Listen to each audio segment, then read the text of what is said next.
నమస్తే నేను మీ Ram Charan Teja and welcome back to RCT Puppala వ్లాగ్స్. సో ప్రీవియస్ వీడియో కనుక మీరు చూసి ఉంటే కనుక నా హెడ్లైట్ అనే దానికి ఒక ప్రాబ్లం అనేది వచ్చింది. ప్రాబ్లం బేసిక్గా వెరీ సింపుల్. దాని ఏదైతే హుక్ పార్ట్స్ అంటే పైన ఉండే ఒక బోల్ట్, కింద సపోర్టింగ్ 2 బోల్ట్స్, ఇవి ఏవైతే మెయిన్ పార్ట్స్ ఈ బైక్కి హోల్డ్ చేసి పెట్టుంటాయో ఆ పర్టికులర్ పార్ట్స్లో 2 పాయింట్స్లో ఇష్యూస్ వచ్చినాయి. సో ఈ 2 పాయింట్స్లో ఇష్యూస్, బట్ హెడ్లైట్ అయితే ప్రాపర్గా వర్క్ అవుతుంది కాబట్టి నేను చెప్పినట్టు ఆ 16,000 అనేది ఖర్చు మనకి పడలేదు. బట్ ఒక చిన్న ఎక్స్పీరియన్స్ అనేది నేను మీతో షేర్ చేసుకుందాం అనుకున్నాను. ఈ ఎక్స్పీరియన్స్ని కొంతమంది నెగిటివ్గా ట్రీట్ చేయొచ్చు, కొంతమంది పాజిటివ్గా కూడా తీసుకొని ఉండొచ్చు. బట్ నేనైతే కట్ టు కట్ రాగా అక్కడ ఏం జరిగింది ఏంటనేది మీకు క్లియర్గా ఇప్పుడు ఎక్స్ప్లెయిన్ చేయడానికి నేను చేస్తున్నాను.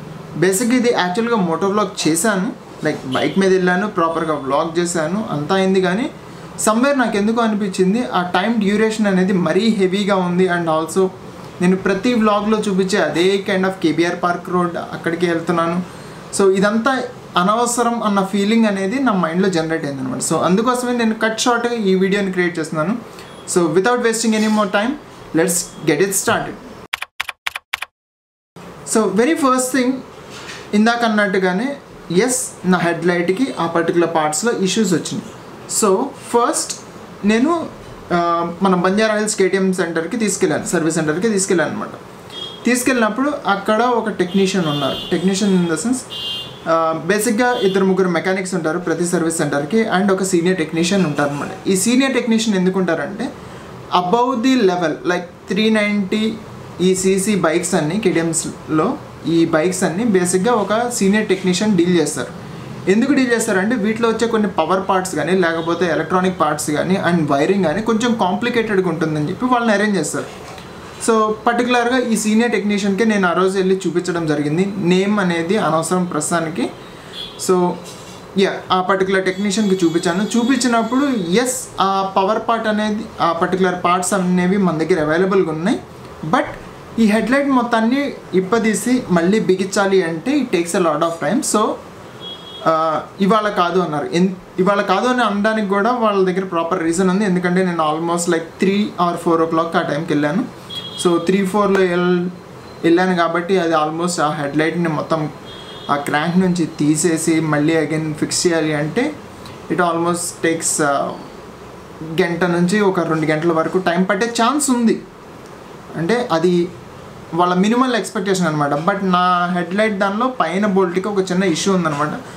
అది అసలు బేసిక్ లోపల ఉండే హోల్డర్ నుంచి అది బయటికి రిలీజ్ అవ్వట్లేదు. సో ఇది కూడా ఒక ప్రాబ్లం ఉంది. నాకు ఆ రోజు అది అర్థమైంది కాబట్టి సరే ఆయన చెప్పినట్టుగానే ఆయన మాట విని నెక్స్ట్ రోజు తీసుకెళ్దాం అనుకున్నాను. నెక్స్ట్ రోజు నా ఆఫీస్ వర్క్స్ వల్ల మార్నింగ్ మొత్తం ఓవర్ ఆక్యుపైడ్, ఆఫ్టర్నూన్ టైంకి తీసుకెళ్దామని బేసిక్గా నేను కాల్ చేస్తే, సారీ సార్, ఇవాళ ఆల్మోస్ట్ డన్, మా దగ్గర ఆల్రెడీ చాలా బైక్స్ ఉన్నాయి, వాటి సర్వీసింగ్స్ అన్నీ అయ్యి క్లియర్ అవ్వాలి, సో ఇవాళ కూడా కాదు అన్నారు. సో అలా పుష్ అవుతూ ఒక 1 week పుష్ అయింది.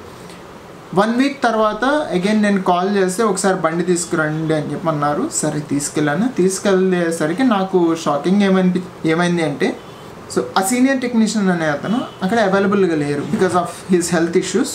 ఆయన రాలేకపోతున్నారంట. ఆల్మోస్ట్ ఇంకొక 1 week పట్టే ఛాన్స్ ఉందని చెప్పారు. ఈ 1 week టైం పీరియడ్ అనేది నాకు ఆల్మోస్ట్, నేను ఆల్రెడీ 1 week లూజ్ అయ్యాను. అండ్ ఇంకో 1 week అంటే నా అదర్ వర్క్స్ వల్ల ఇంకొక 1 week ఎక్స్టెండ్ అయ్యే ఛాన్స్ ఉంది. సో ఆల్మోస్ట్ మళ్ళీ నెల అయిపోతుంది ఓన్లీ హెడ్లైట్. పైగా ఈ హెడ్లైట్ ఇష్యూ వల్ల నేను ఎలాంటి రైడ్స్ చేయలేను, ఎక్కడికి ట్రావెల్ చేయలేను బైక్ తీసుకొని. అండ్ ఎక్కడికన్నా ట్రావెల్ చేసినా కానీ సరే లిమిటెడ్ అమౌంట్ ఆఫ్ స్పీడ్లో మాత్రమే నేను ట్రావెల్ చేయగలుగుతాను. ఓవర్ వైబ్రేషన్స్ వచ్చినా కానీ సరే అది ఊడిపోయే ఛాన్స్ ఉంది. సో ఈ భయాలన్నీ మైండ్లో ఉన్నాయి కాబట్టి సరే సీనియర్ టెక్నీషియన్ కాదు, మీ దగ్గర ఉన్న మెకానిక్స్లో ఎవరన్నా కానీ సరే దీన్ని డీల్ చేయగలిగితే బెటర్ ఫిక్స్ చేసేసేయండి అని చెప్పాను. ఇప్పుడు ఇంట్రెస్టింగ్ థింగ్ ఏంటంటే జూనియర్ టెక్నీషియన్ వచ్చారు, బైక్ చూశారు. బైక్ చూసిన తర్వాత లైక్ హెడ్లైట్ అది షేక్ అవుతుంది అండ్ నేను పైన జిప్ టై కట్టింది అదంతా చెక్ చేశారు. చెక్ చేసిన తర్వాత మొత్తం హెడ్లైట్ అసెంబ్లీ మార్చాలనేసారు. నేను షాక్.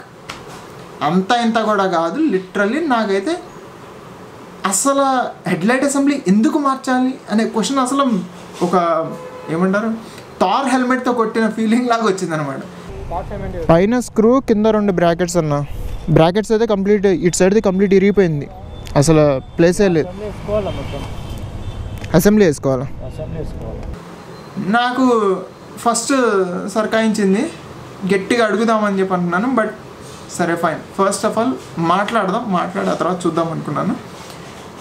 సరే నేను చెప్పాను, లాస్ట్ టైం నేను ఆల్రెడీ వచ్చాను, సీనియర్ టెక్నీషియన్ చూసిన తర్వాత ఇది ఫిక్స్ అయింది అన్నారు, పార్ట్స్ కూడా ఆల్రెడీ స్పేర్ పార్ట్స్లో ఉన్నాయి, సో మీరు ఇది ఫిక్స్ చేసేసేయండి అని.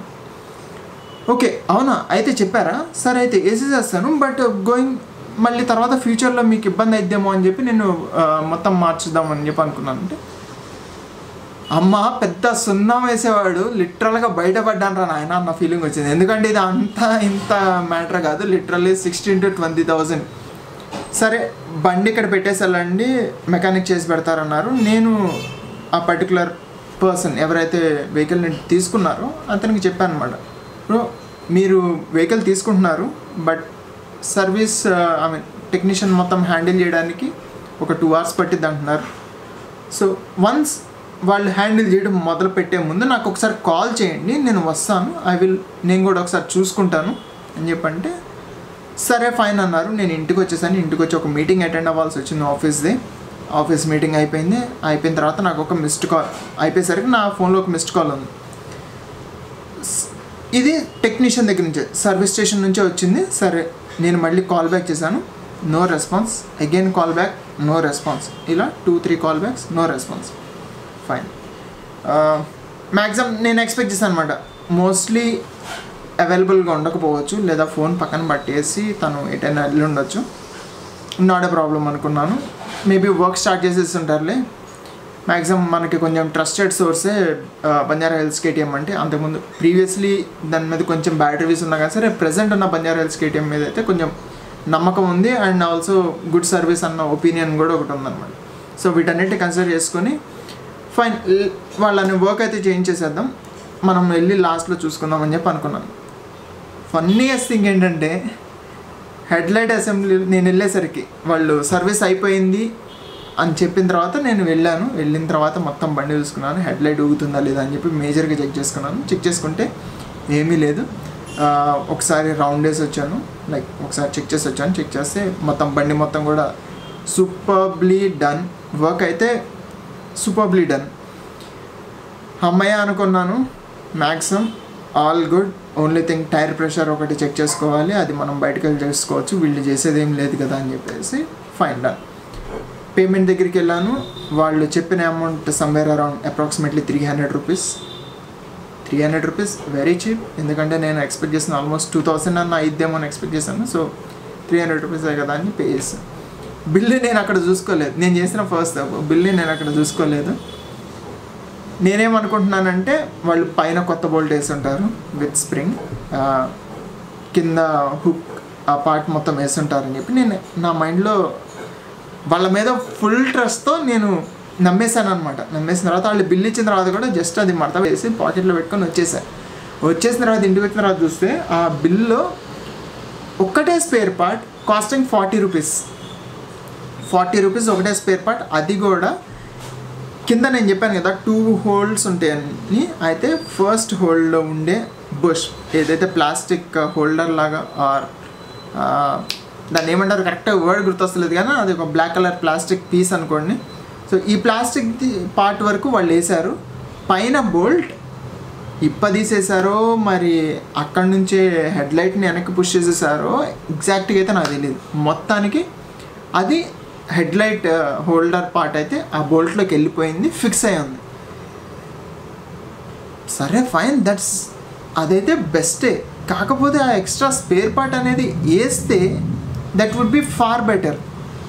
అంటే నేను లైక్ ఇంకెప్పుడన్నా కానీ సరే అది వైబ్రేట్ అయితే అది ఊడిద్ది అన్న భయం లేకుండా ఇప్పుడు ఓన్లీ ఈ బోల్ట్లోకి పుష్ చేసి కింద ఒక్క స్పేర్ పార్ట్, ఆ 40 రూపీస్ స్పేర్ పార్ట్ అనేది వేసేసి ఫిక్స్ చేసి పంపించేయటం వల్ల నేను ఇప్పుడు ఫేస్ చేస్తుంది ఏంటంటే నాకు ఒక్కొక్కసారి భయం వేస్తుంది అనమాట. లైక్ ఏదైనా చిన్న వైబ్రేటింగ్ సౌండ్ వస్తే హెడ్లైట్ ఊడిపోయిందేమో అని ఫస్ట్ భయం. But this is my whole experience Banjara Hills కేటీఎంతోనే. సో ఫార్ అయితే I have the best positive feedback. వాళ్ళ దగ్గరికి ఎప్పుడు నేను సర్వీసింగ్కి తీసుకెళ్ళినా సరే, లేదా ఏదన్నా కానీ సరే నేను ఇష్యూ చెప్తే మాత్రం ఆ ఇష్యూని అయితే డీటెయిల్డ్గా వాళ్ళు డీల్ చేస్తున్నారు. కొన్ని ఇష్యూస్ అప్పుడప్పుడు మిస్ చేసినా కానీ సరే వాళ్ళు మిస్ చేసినప్పుడు మాత్రం క్లారిటీగా మేము ఇవి అయితే చేసామని చెప్పి అయితే చెప్తున్నారు. సో ఏది చేశారని చెప్తున్నారు అది మాత్రం నీట్గా పర్ఫెక్ట్గా చేస్తారు. ఏదైతే మిస్ చేశారో అవి అయితే వాళ్ళు మేబీ XYZ రీజన్స్ వల్ల వాళ్ళు మిస్ చేస్తుండొచ్చు. బట్ ప్రస్తుతం ఉన్న బంజారాహిల్స్ KTM సర్వీస్ సెంటర్తో అయితే నాకు జరిగిన ఎక్స్పీరియన్స్ ఇది. And I'm happy with what ever they had done. So this is all for this video. So ఈ వీడియో కనుక మీకు నచ్చుంటే కనుక please like, share and subscribe. And going forward next video అనేది ఒక ఇంపార్టెంట్ కాన్సెప్ట్ మీద వస్తున్నాను. Concept అని కూడా కాదు, బేసిక్గా అదొక చిన్న ఇన్ఫర్మేషన్, బట్ అది మీలో చాలామందికి అయితే ఉపయోగపడుతుంది. ఎందుకు ఉపయోగపడుతుంది అని నేను చెప్తున్నానండి. బేసిక్గా ఫినాన్షియల్లీ చాలామంది చాలా ప్రాబ్లమ్స్ ఫేస్ చేస్తారు. ఈ ఫినాన్షియల్ అండ్ బైక్స్ వీటిని రిలేట్ చేస్తూ నేను ఒక చిన్న వీడియో చేద్దామని అనుకుంటున్నాను.